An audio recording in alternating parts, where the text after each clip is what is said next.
Канча кайталап айтсак дагы таптакыр маанисин жоготпогон калып элек, ден соолукта бол деген калып элек, Канчалык айтсак дагы мааниси ошончолук артып турат, канчалык айтсак дагы биздин жашообузга эң керектүү нерсе ошол ден соолук эмеспи? Эмесе биз кеп нугун ушул ден соолукка буралы деп атабыз, ден соолукка кам көрүү жөнүндө жана кайсыл бир багыттагы жарааттардын алгачкы жардамдары жөнүндө кеп кылабыз. Өзгөчө балдар ден соолугуна басым жасагыбыз келип турат, анткени балдардын ден соолугу чың болсо, келечектеги улуттун саламаттыгы дагы чың болору белгилүү. Биз ден соолугубуз чың болгону менен кандайдыр бир кырсыктар дагы биздин ден соолугубузга залалын тийгизип коюшу мүмкүн. Ошондой бир өзгөчө кырдаалдарды эске алууга чакырган, өзгөчө балдардын ден соолугун, балдардын коопсуздугун сактоого атайын кеңештерди алуу максатында биз атайын дарыгерди студиябызга чакырганбыз. Белгилүү балдар ортопед дарыгери Камбаров Максат Өмүралиевич бизде бүгүн мейманда. Саламатсызбы? Саламатсыздар. Жакшы, мына ушул балдардын ден соолугуна кам көрүү жөнүндө кеп кылалы деп атабыз. Өзгөчө балдар баягы түшүнүп-түшүнбөй электр тогу аркылуу дагы бир топ жарааттарды алып калат да. Билип билбей ойноп атып балким.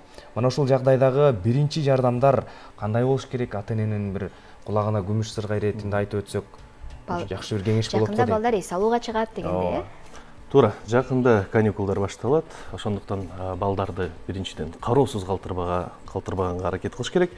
Экинчиден балдарда коркуу сезими жок. Бирдемеден коркпойт, мисалы чоң адамдай болуп чаларчы. Анан ошол эле себептен мисалы кайнап жаткан сууну тартып бериши мүмкүн. Кароосуз калган балачы, мисалы үйдө эле кухняда отуруп эле мисалы. Же болбосо ошол эле учурда күйүк эмес, бирдемени жеп атып, оозуна тыгылып, мисалы дем албай калат. Жаш бала бир заматтын ичинде эле көгөрүп баштайт. Ошондо байкаш керек. Ошол эле учурда мисалы бизде азыркы заманбап үйлөрдө эмне кылып атышат? Ылдыйга көздөп туруп, токту розеткаларын коюп атышат. Ал жака колун сала коет, мисалы электротравмалар болушу мүмкүн, аларды да байкаш керек. Азыр жанагы зарядкада ошол сайылган бойдон калып атпайбы, телефонду кубаттагычты? Ошонун башында тиштебеген жагдайлар кездешет. Андай да кездешет, бирок көп эмес. Көп эмес, себеп дегенде мындай блокирующий бир системасы бар, ошол себептен да токтортпойт көбүнчө. Бирок колун сала коет, же болбосо бир темирди ал жака сала коет, ошол себептен дагы электротравма болуп токтортуп көп кездешет андай нерселер дагы. Биринчи жардам ушул.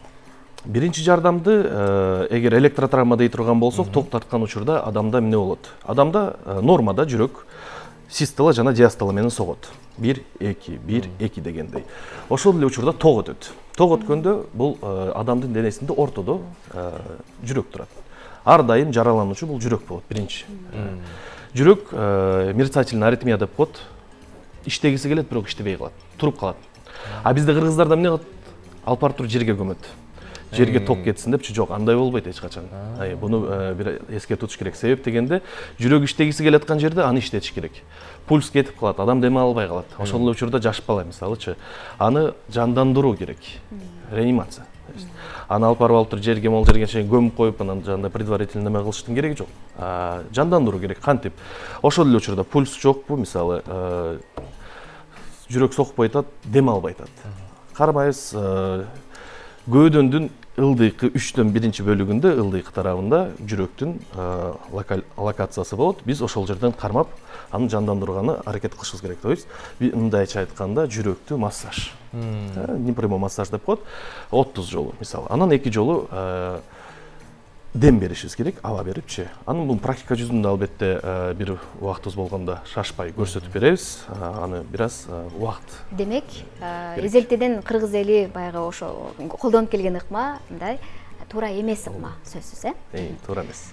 Эми күнгө күйүү, же болбосо сууга күйүү, отко күйүүгө темабызды буралы дагы алгачкы жардамдарды кантип көрсөтүшүбүз керек? Ошол эле учурда мисалы сууну төгүп алды дейли колуна жаш бала, чоң деле адам болсун, башкасы болсун, суу төгүп алсын, май төгүп алсын, күйөт. Дененин нормадагы мисалы температурасы 36,6. Бирок күйүп аткан жерде 2 эсе көп да болушу мүмкүн. Себеп дегенде күйүп атат ал кол же болбосо бут. Ошол эле учурда эмне кылбаш керегин айтып кетели. Бизде кыргыздарда эмне кылабыз? тиш чучу пастан алабыз, сүйкөйбүз турабы, каздын майын алабыз, койдун куйругун ала калабыз, ошол эле учурда картошканы ала калабыз, жок. Бунун себептен эмнеге кылбаш керек? 36,6, туурабы? А күйгөн жер экеси көп деп коелу, мисалы 60-70 даражада күйүп атат бул жерчи. А сиз күйүп аткан отту үстүн жагып коюп атасыз. Эмне болот? Физиканын закону боюнча ысык өйдөгө кирет, туурабы? Чыгып кетиш керек. А сиз чыгарбай аны жаап салып атасыз. Каяка барат? Ичине барат. Мындай айтканда, дагы бир оор даражадагы мындай кооптуу бир деңгээлде жагдай жаратасыз да, ошол себептен аны кылбаш керек. Эмне кылыш керек? Үйдө эле, мисалы, кухняда отурасыз, ошентип суу төгүп алдыңыз, өзүңүзчө бала суу, жөнөкөй эле агып аткан суу. Себеп дегенде температураны түшүрүш керек. Ошол эле күйгөн жерде температураны түшүргөнгө аракет кылыш керек. Крандан сууну ачтыңыз, колду кармап турасыз. Же болбосо ошол эле учурда бутту кармап турасыз. Суу агат, муздак суу. Муздак суу. Муздак суу агат, ошол эле учурда температура түшөт. Температура түшкөн сайын рецептор деп коет. Ооруну кабыл алуучу рецепторлор бар клеткада. Ошолор кабыл албай баштайт. Мындайча айтканда, ооруну басындырасыз. Оору кетет. Ошол эле учурда стерилдүү бинт менен ороп, анан кийин кабыл алуу бөлүмдөрүнө кайрылсаңыздар болот. Андан мурун, мисалы, ооруканага барганыңыздардан кийин сиздерди майздарды жазып беришет, мисалы, ошол эле учурда башка гелдерди жазып берет дарылоо үчүн. Анан кийин айтышты болчу, андай болбойт деп айткан болчу деп неме кылып жүрбөңүздөр. Себеп дегенде күйүп аткан учурда болбойт. Муздагандан кийин, дене муздагандан кийин күйгөн область. Аны жаап салганы эч кандай коркунуч жок. Себеп дегенде ошол эле каздын майы менен кийин дарылайсыз ал жердечи. Анан ошол эле учурда 4 даражасы бар да күйүктүнчү. Биринчи, экинчи даражада ал жерде пузырь деп коет. Монтип шарикче пайда болуп калат, ичине суу толуп калат. Аны биз баарыбыздын колубузга түшүп барат да, жанагы тешкилегендин эч кажети жок. Себеп дегенде аны тешкенде эпидермис деп коет, биздин кожанын, теринин эң бетки сырткы катмары. Аны тешкенде ал жерден сиз мындай айтканда башка бактерияларга, инфекцияларга жол ачып бересиз. Ошол себептен аны дагы кылбаганга аракет кылыш керек. Ал өзүнөн өзү соолуйбу? Ал өзү соолуйт. Ал өзү соолуган түгүр кабыл алуу бөлүмүнө барганыңыздарда аны биз ачабыз. Ачып тазалайбыз. Бирок стерилдүү жерде. Мындай үйдүн условиясында эмес, стерилдүү жерде ачып тазалайбыз аны. Бирок үйдө аны жарбаңыздар, ошол нерсени жарганы. Күйүттөн кийин кырсыктан алыс кылсын. Так калбашы мүмкүнбү күйүттөн кийин? Эгерде биринчи, экинчи даражада күйүк болсо, көбүнчө эле кетип калат. Бирок жылдап 3-4 жылдын ичинде кетет. Үчүнчү даражадагылар көбүнчө калат. Бизде ошо сиз айтып аткан каздын майын шыбасаң так калбайт деген кеп бар го. Түшүнүк бар, Жок, бир аз тери тартылышып калат да күйгөндөн кийин. Ал тартылышып калган терини бир аз жумшатат, ошол эле. Болгон. Кийин оперативдүү түрдө пластический хирургдар бар, ошолор түздөп неме кылып беришет. Эми жай келди, көлгө түшүү мезгили башталат, балдар күнгө ашыкча күйүп калган жагдайлар болот. Сиз айтып аткан баягы териде суу толуп калганга чейин барат го, Термический ожог деп коет. Ошол эле учурда биринчи, экинчи даражага чейин эле күйө аласыз күнгө. Көбүнчө катуу күйүп калгандар булар чоң кишилер болот, уктап калышат.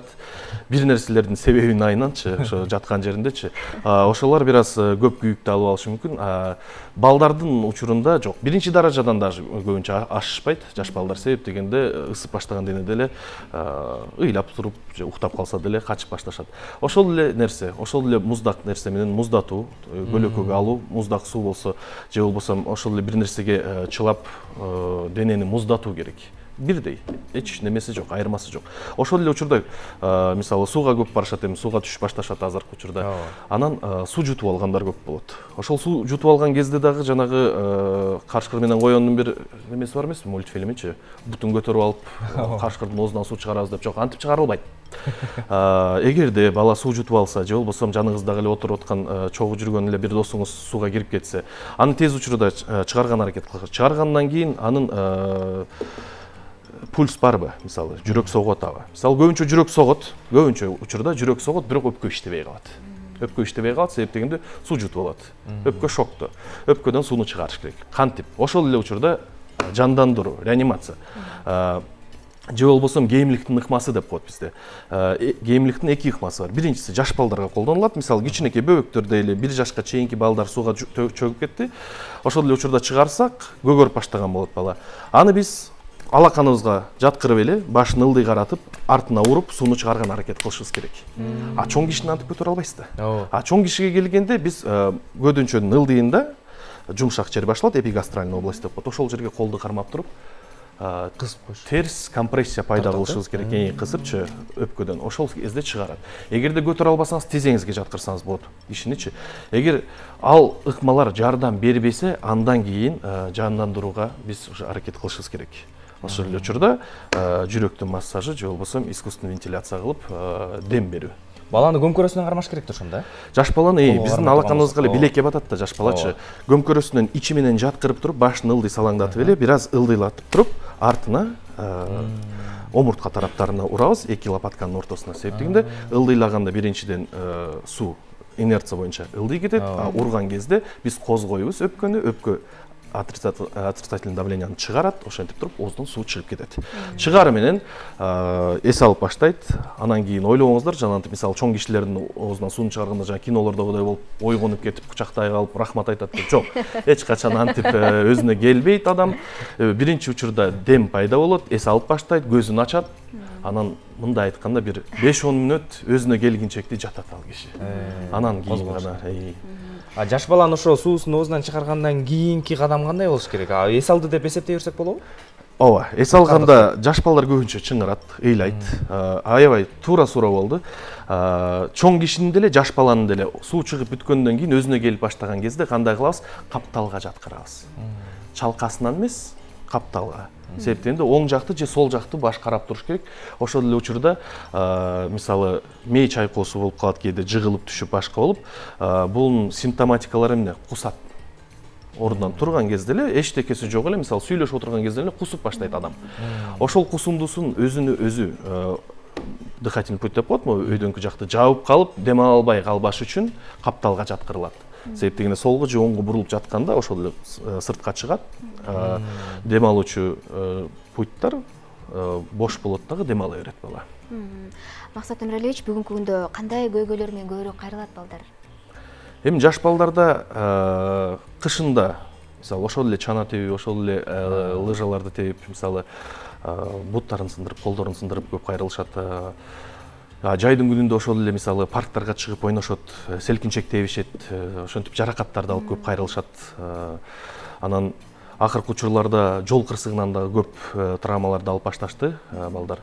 Бул жаш балдардын жол кырсыгындагы көп травма алышынын себебине себепкерлер бул биз чоң кишилербиз деп ойлойм. Себеп дегенде ошол эле учурда жанында биринчиден азыркы учурда автокресло колдонуш керек. Мисалы ошондой нерселерди колдонгон аябай сактайт жаш балдарды арткы тарапта. Анан көбүнчө автокресло десе эле аны алып туруп биздикилер эмне кылат? Жанына коюп алышат. Жок, болбойт жанына койгон мисалычы.